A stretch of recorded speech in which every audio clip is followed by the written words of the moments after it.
Hello everyone and welcome to today's webinar, BRCGS Ethical Trade and Responsible Sourcing, Where to Start.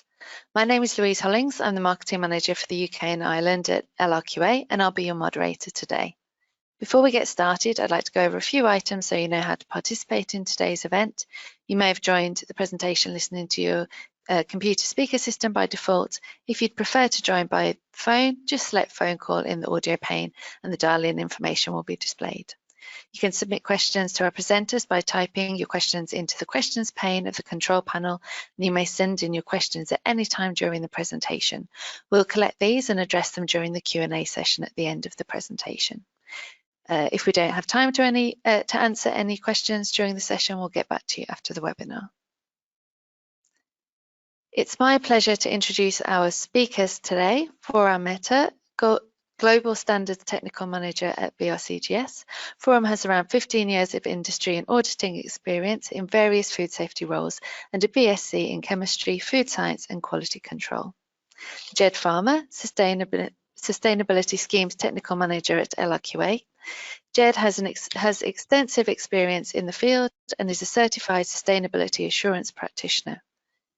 During the Q&A session, we'll also be joined by Manal Saleh, who is an approved training partner for BRCGS Food and Ethical Trade and Responsible Sourcing Standards and a member of the BRCGS compliance team.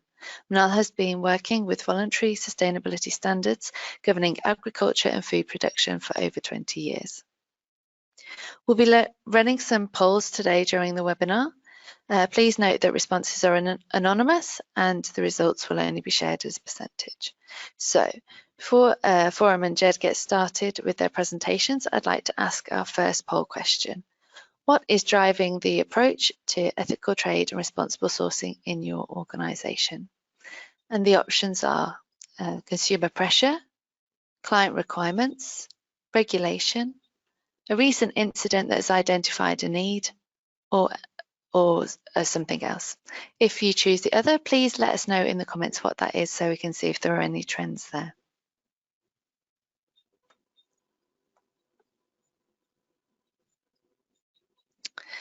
So we can see from the results that nearly 3/4 of our respondents have said that client requirements are what driving their approach to ethical trade and responsible sourcing. So thank you everybody for taking part. I'll now hand over to Forum to start the presentation. Thank you, Louise. So in today's world, there are many issues that may be present in supply chains without knowledge of the buying business, such as modern slavery and child labor. These issues are accelerating up the corporate agenda for specifiers and brands because they represent significant reputational risks. But there is also the moral imperative of doing business in a way that doesn't hurt the well-being, safety, or the rights of the people involved in a manufacturing process. In fact, the likes of the Ethical Trading Initiative define it as simply essential business practice. So, why is ethical trade and responsible sourcing important? Today, specifiers and brands are increasingly aware of supply chain risks and want to show that products have been produced ethically. Also, consumers are more concerned about the way that workers are treated during the manufacture of products they buy, and they're making more informed buying choices. The BRCGS ETRS standard is a holistic assurance offer, two sides of a coin, where it's not just about the physical features of products relating to consumer safety and quality. It is also about the non-physical attributes such as worker welfare and their employment and human rights as well. The BRCGS ETRS program is made up of two products. The Global ETRS Standard, which provides a full social compliance audit, and the risk assessment. This is a separate product offering. It is a diagnostic tool that provides a snapshot of a site's ethical trade and responsible sourcing performance. Let's start with the ETRS risk assessment. The ETRS risk assessment draws its focus from the requirements of the global ETRS standard, but it is a completely separate product and it forms a different function to the standard and it's also delivered differently. In fact, the risk assessment is a good place to start because it is an entry-level tool that can help sites to get an understanding of the ethical trade and responsible sourcing risks in their operations. So it's not an audit and it doesn't need to be conducted by a social compliance auditor. Rather, it provides a health check against the 5 vital signs of ethical trade and responsible sourcing that have been drawn from the global standard.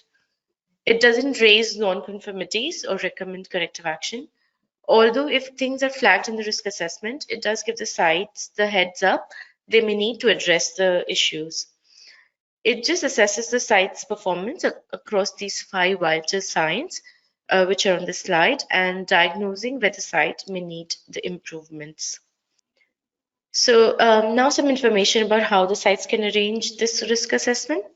So if a site certification body offers any of the BRCGS product safety standards, they may be able to conduct the ETRS risk assessment either as a bolt-on to either food safety, packaging materials, or any other BRCGS standard, or it can be done as a standalone exercise.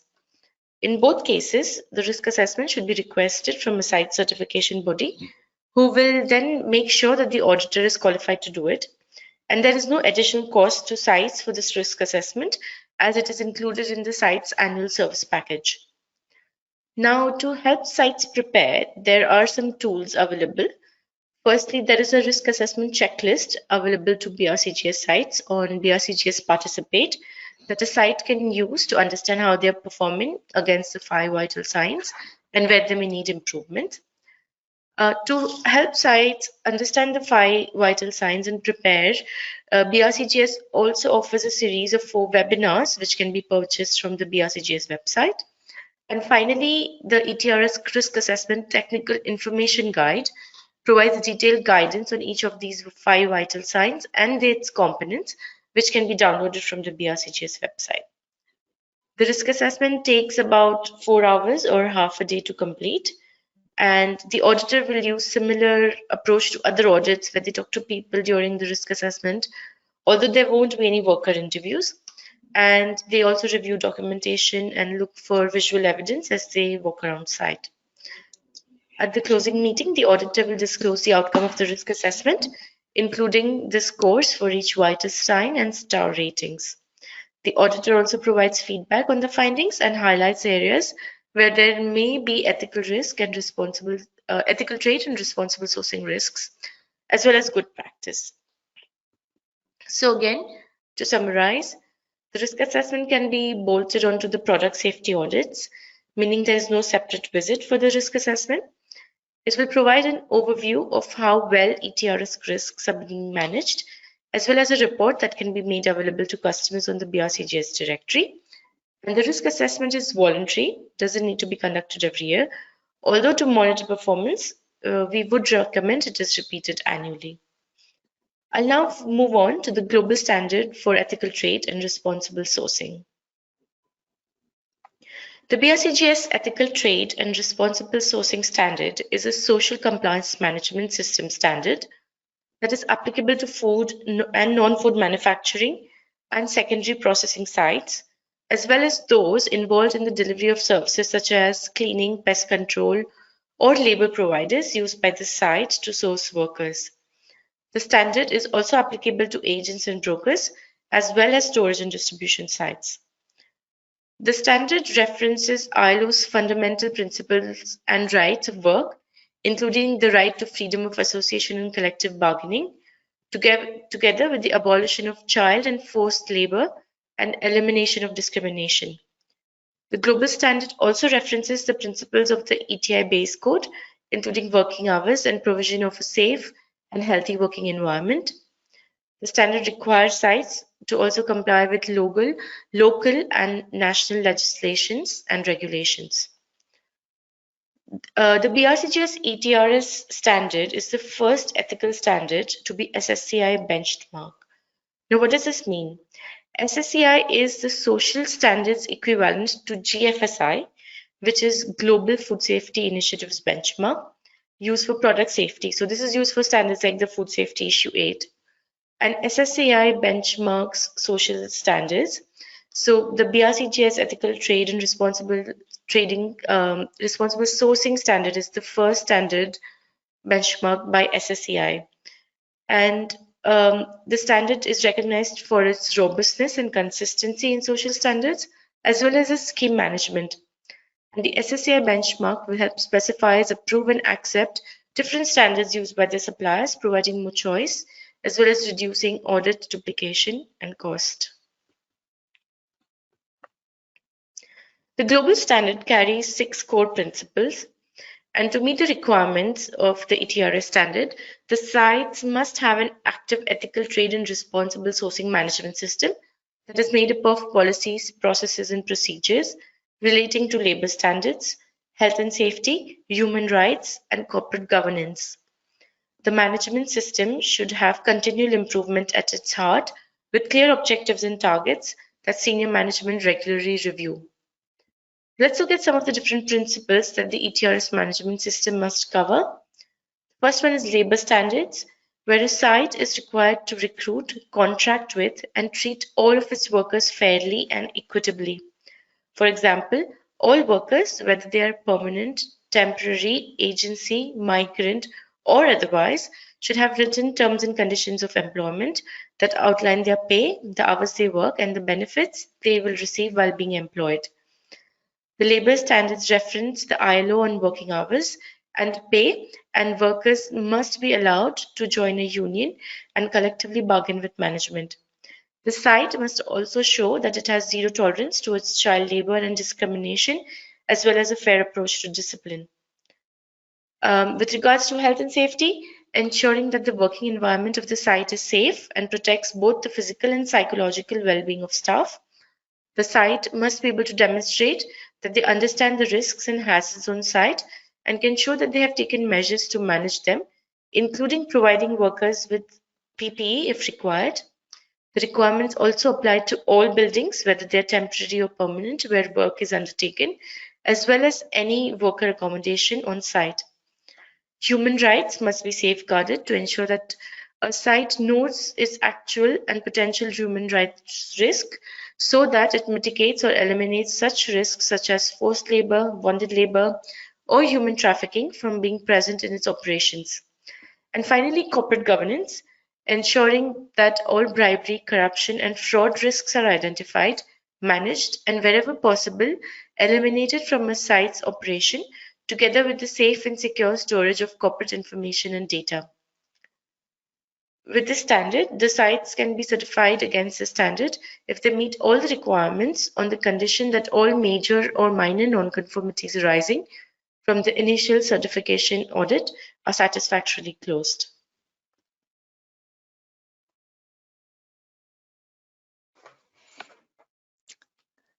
Thank you, Forum.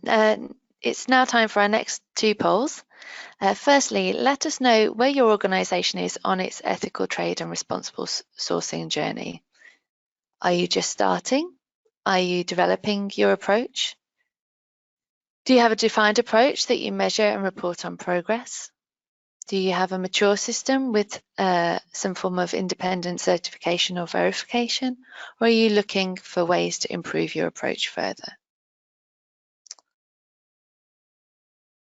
So the results show that over a third are developing their approach and about a quarter are just starting phase. So thank you for taking part in that one. If we move on to our third poll for today, what is the biggest barrier your organisation is facing?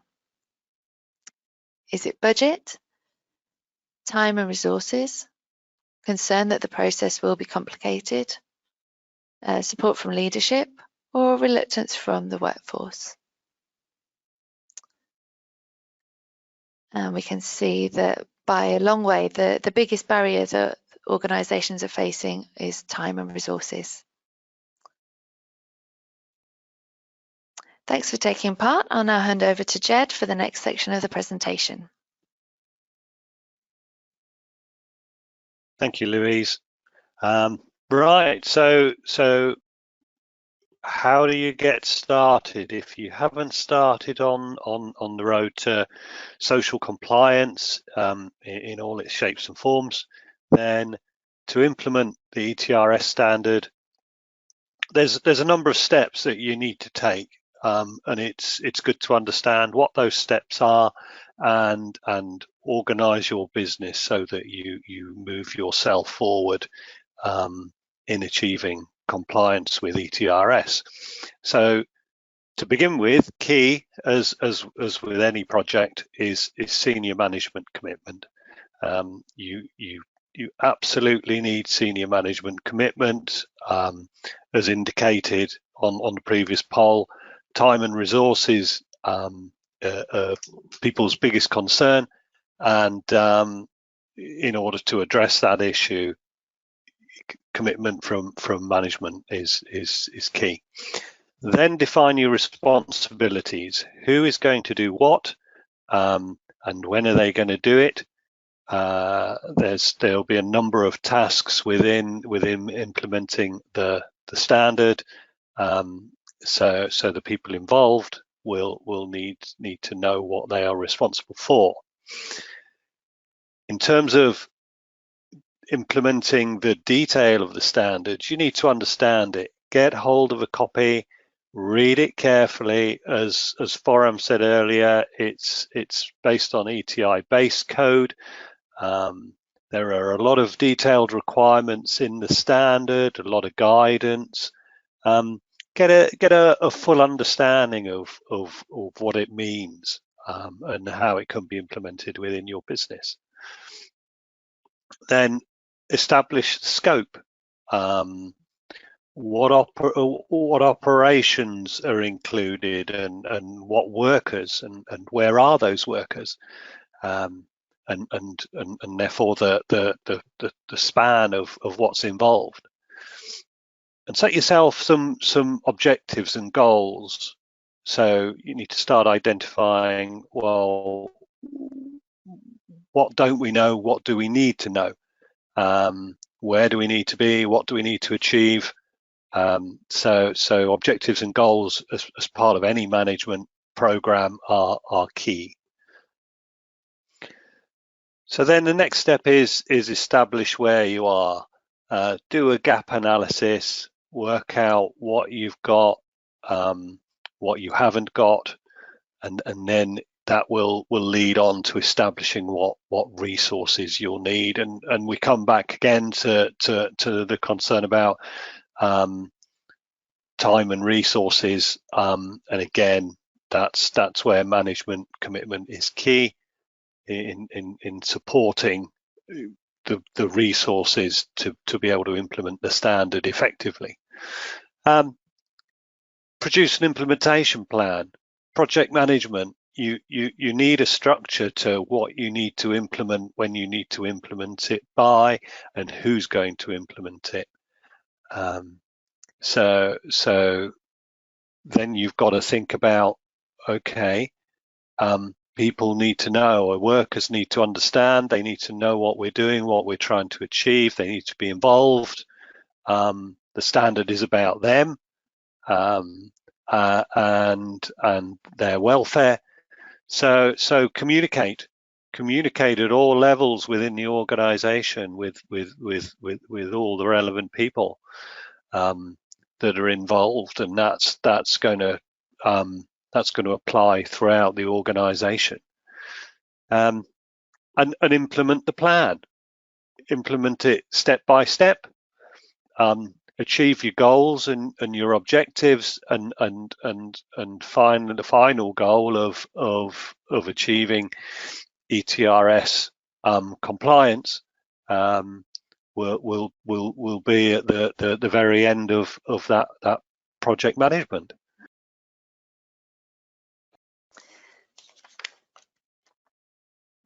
Thank you, Jed. For our last poll question today, we're interested to know where you need the most support. So what implementation stages do you feel you may need the most support on?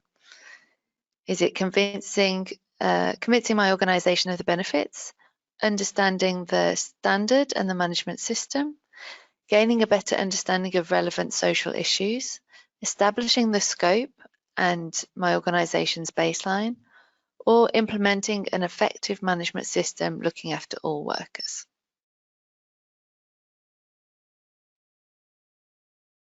Okay, and we can see a much more even spread here from the answers that people have chosen.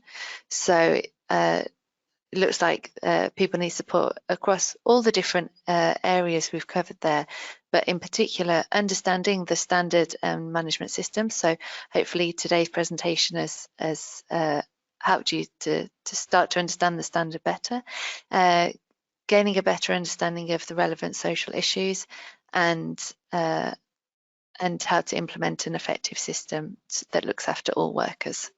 So thanks again for taking part in the poll today. So thank you to Forum and Jed for your presentations today, and we also welcome Manal now for the Q&A session.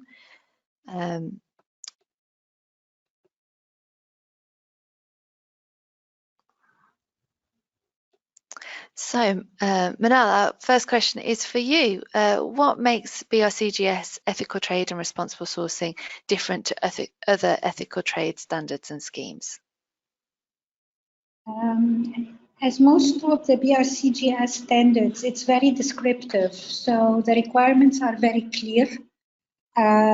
Besides, it is built on the principles of the ETI, the ILO, and the UN guiding principles as well. So it is quite inclusive in the requirements, and it helps the user in a way to know exactly what is required so they can follow the steps as Jed has explained. Thank you. For our next question is for you.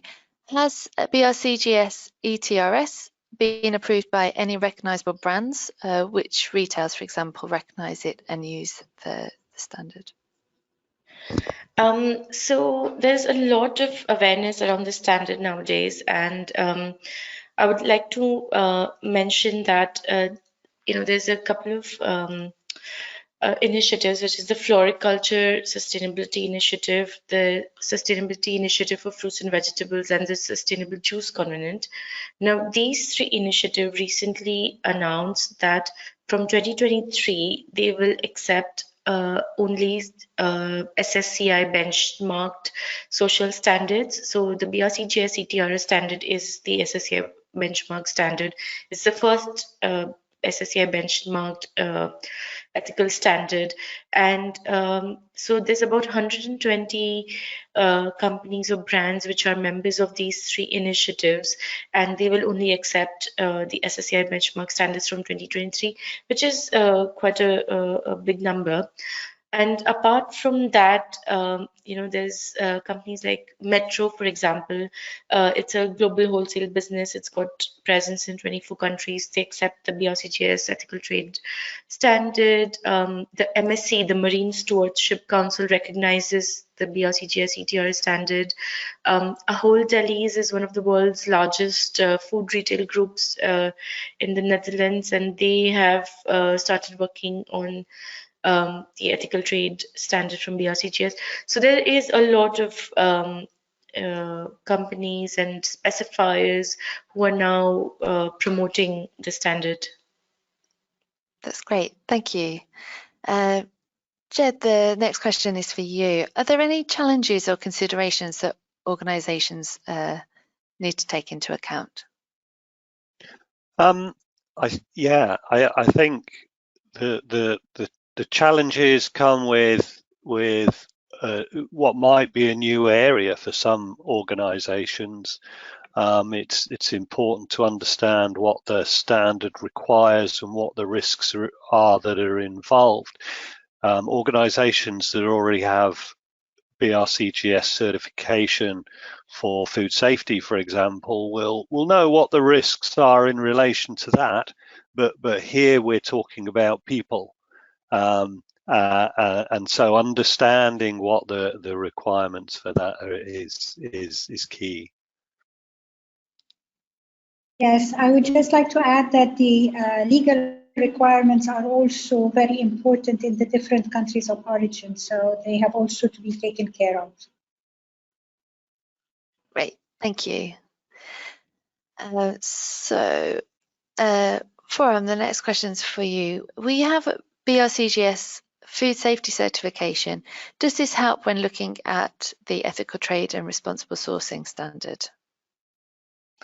Yes, certainly it does. So if you're already implementing the food safety standard with BRCGS, as a first step, you could get a bolt-on risk assessment. So as a part of your existing audit, your food safety audit, the auditor can do a quick risk assessment, which will be half a day, and tell you where you are at in terms of the ETRS requirements. This will give you an idea and some points to work on. So you can use this as like a first step to get onto the ETRS and responsible sourcing standard. And after that, and like Jed has said before, a lot of the things are kind of similar. So things like management commitment, you're already implementing those things for food safety. So all you have to do is move it across to the ETRS standard. Yeah, I think the first step would be to go for a risk assessment and then see your preparedness for the actual standard for full audit. Great, thank you. Jed, we're coming back to you now. So what is accreditation and what does it mean for the standard? So accreditation is a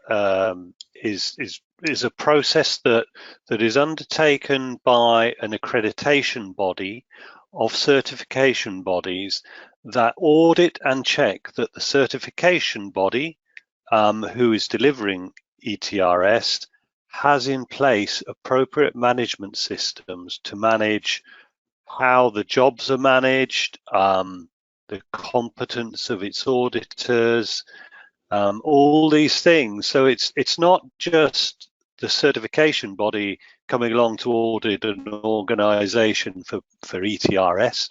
The certification body will get audited as well to check that they're implementing all their processes, the right processes.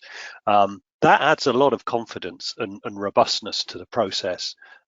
It's quite unique, really, and it's something that other BRCGS standards are accredited. ISO standards like 9001, 14001, etc.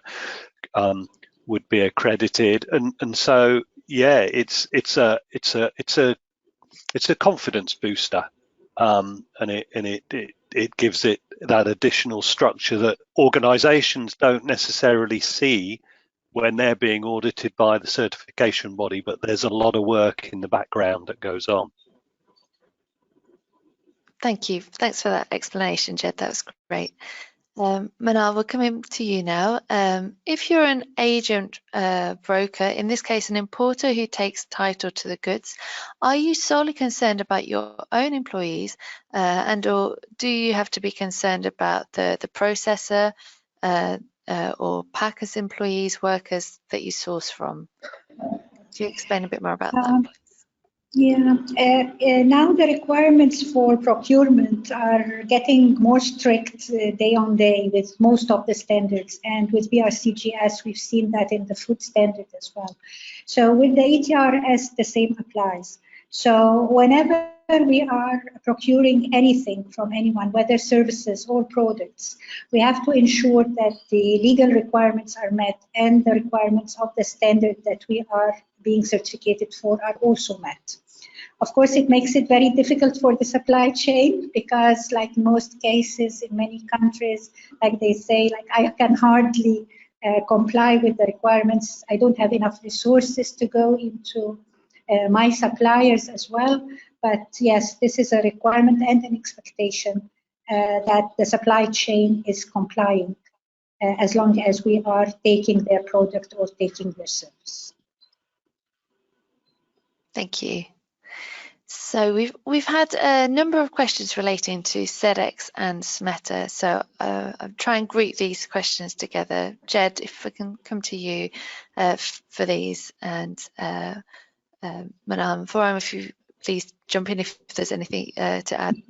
But Jed, can you explain how BRCGS is different to SMETA, what the relation is with the SMETA 4 pillars. So there's this, in terms of being social audits, there's commonalities between SMETA and ETRS, but beyond that, ETRS is an accredited standard. There's a recognized structure that organizations will already be familiar with in terms of management systems.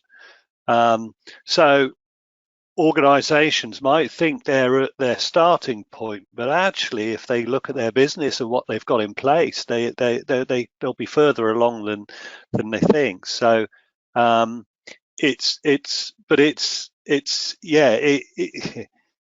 SMETA is, although it addresses management systems, it doesn't really pick it up to the extent that the ETRS does.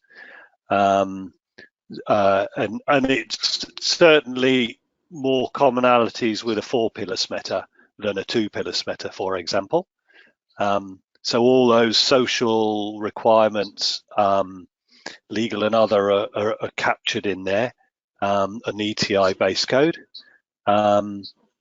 and then so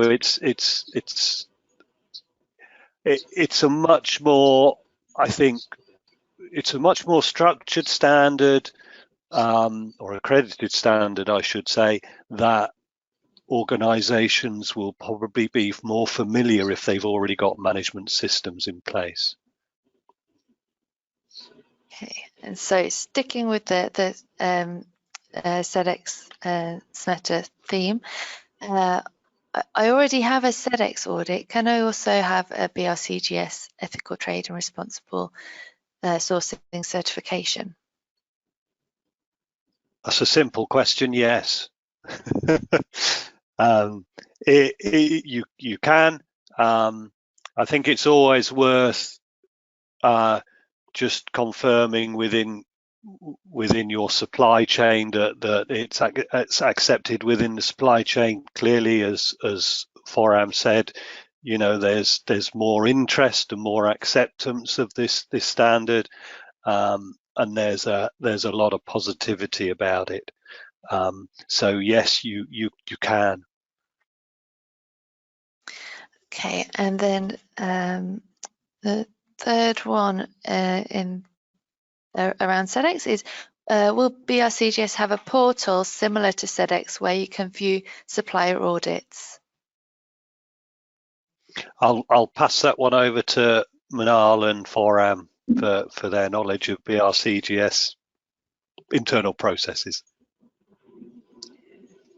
Well, we do have the directory, which is available for all the audit reports, and the retailers or the brand owners are quite accustomed with it.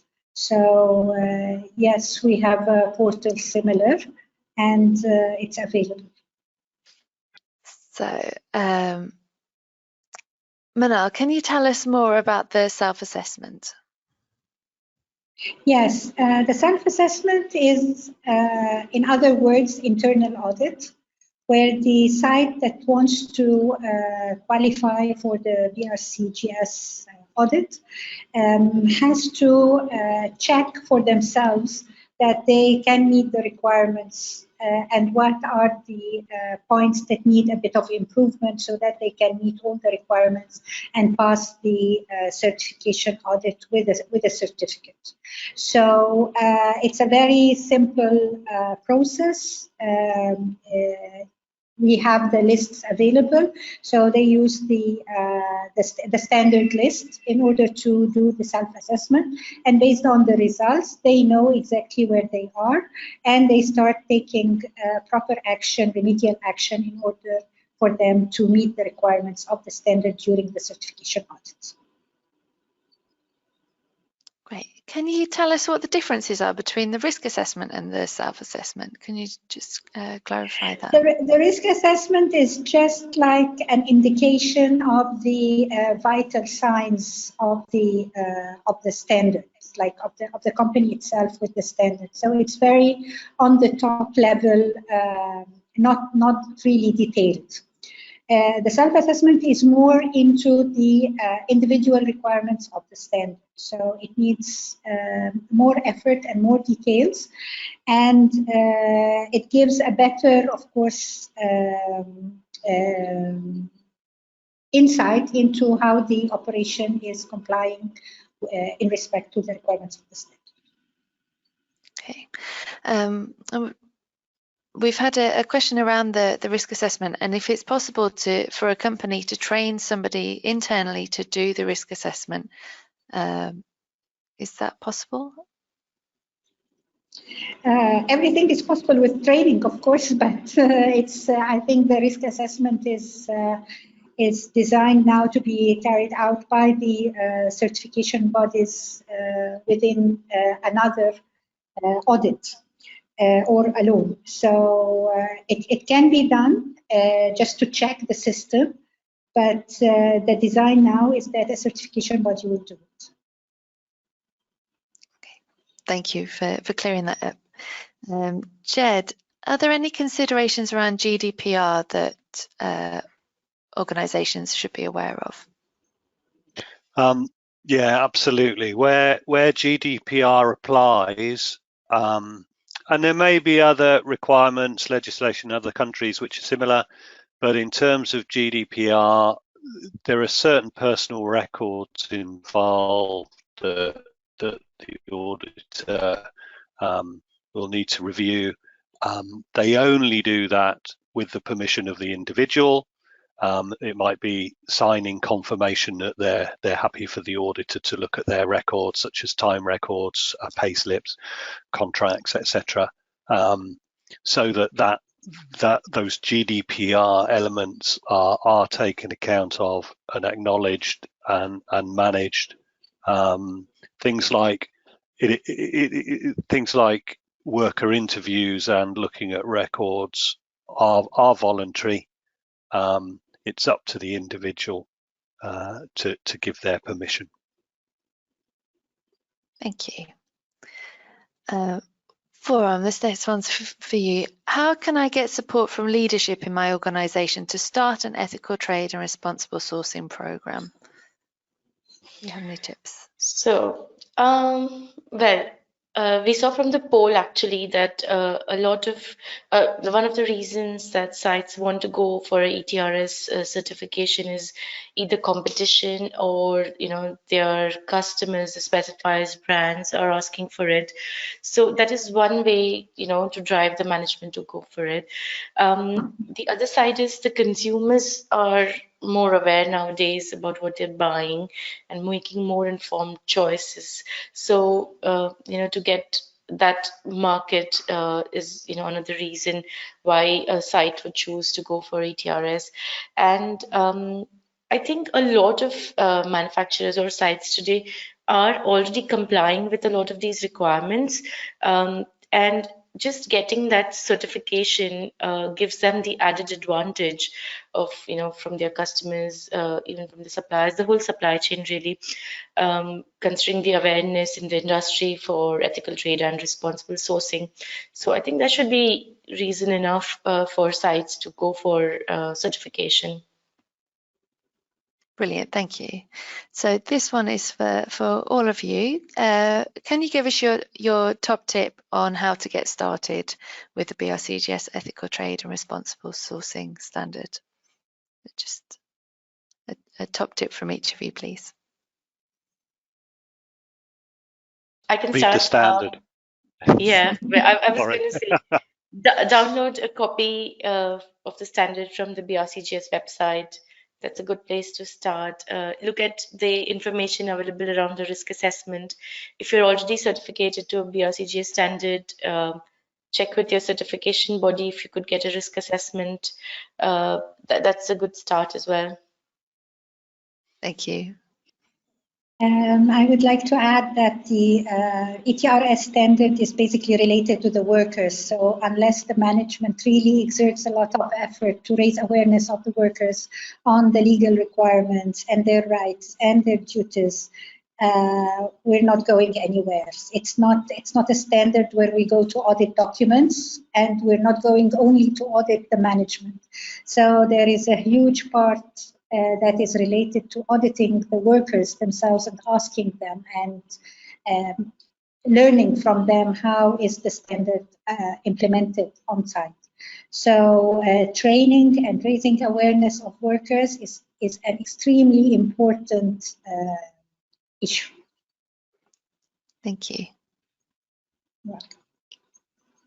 Yeah, I think just to add that you, in order to do all that, you need a level of competence, and you know there'll be a lot of people who may need to do various courses and learn about the social elements. You wouldn't have someone who had no knowledge of environment managing an environmental management system and someone with no knowledge of health and safety managing a health and safety management system. So getting knowledge of the standard and knowledge of social issues and the interpretation of legislation and requirements, as Milal said, you know, that can vary around the world. So upskilling your own competence is key as well. Thank you all. Those are great. And the last question that we have today is where can people find more information? So the BRCGS website is a good start. Go into the ETRS section, you can download a copy of the standard. There's a lot of other documents available, and reach out to your certification body, reach out to LRQA. They will help you, guide you with the next steps as well. Yeah, we also have some resources that would be useful at LRQA.com. So check that out when you get a chance as well. So thank you all for taking part in the Q&A. We've come to the end of our time today. So on behalf of LRQA and our presenters, thank you for joining us today and enjoy the rest of your day.